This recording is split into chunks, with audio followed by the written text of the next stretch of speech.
Did you tell her you were going to pay June's rent? He laughed in my face and said, good luck getting any money. Loads of debt and debris are left behind.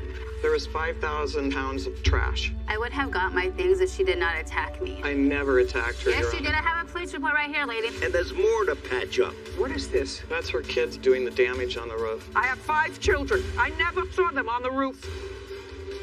This is Judge Judy.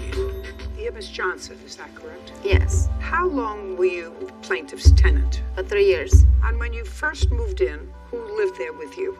My brother and my children's father. And your children? And my children, sorry. How many children do you have? 3, When did you move in? in December 2016. When did the children's father move out? February, March 2019. And he was working. Yes, Your rent was $1,600 a month. yes. This is what I gather.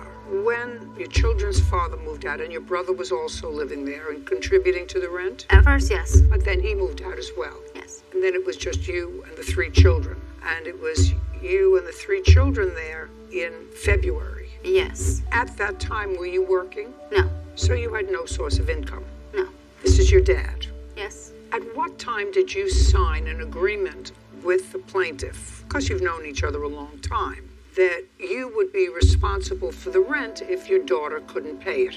It was May 1st, actually. At some point between the time that your brother moved out, who was working, the children's father moved out, who was working, you were able to pay rent from Section 8 housing. They gave you a certain housing allowance. Did I pay the rent?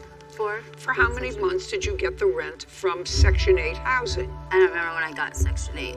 Do you remember, Mr. Talley? I think it was only for like 2 months, Your Honor. Did you personally ever pay the rent? No, ma'am.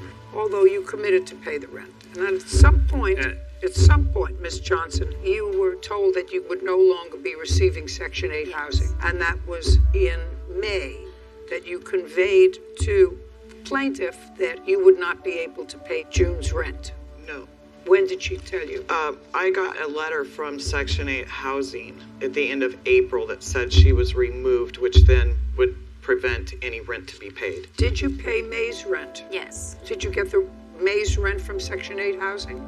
Yeah, they put part of it, and I paid the rest. And where did you get that money from? The kid's dad or my brother. Somebody, Yeah. a family member Yes. gave it to you. All right, so you knew that by June, unless your father was going to pay the rent. No, we didn't get a chance. After that, after Section 8 was done, she wouldn't rent to us anymore because she had continued our lease because we had Section 8. Well, you only had Section 8 housing. You lived there for 3 years. Listen carefully. You lived there for 3 years, and you paid your rent for 3 years. I got Section 8 in October of 2018. For how many months? 7 months? Were you also notified in May that you were being removed from Section 8 housing? At the same time, yes. Were you given a reason in the letter? Yes. What was the reason? I got about $200 a month from one of my children's fathers, and I failed to report that. How did you intend to pay June's rent? Well, I was looking for a job, and my children's father was supposed to be sending me money. Did you tell that to the plaintiff? Yes. That you would be paying June's rent? Or No, did I you- didn't have a chance. When she got the letter from Section 8 at the end of April, it was terminated. She told you I that thought I'd she be out wanted- by May She 31st. told you that she wanted you to move by May 31st. Now, you were a month-to-month tenant, correct? You didn't have a lease. We had a lease. That went until when? It's for a year, from December to December. That's incorrect. It was from October to October. Oh, yeah, it was a new lease. Because when we signed papers with Section 8, they made us do a new lease with just her on it. And so we reestablished the lease with just her. So that was October of 2018? Yes, ma'am. To October of 2019. Correct. And so far, you had been paid all of your rent. Correct. So she was still within her lease. Correct. In June. No, the end of May. Because she didn't have an income. She was getting... It doesn't matter. Okay. Do you understand? You had a guarantor. Your guarantor was Mr. Talley. Well, actually, he laughed in my face and said, good luck getting any money. Okay, well, when did that conversation take place? The end of May. Where? At my house.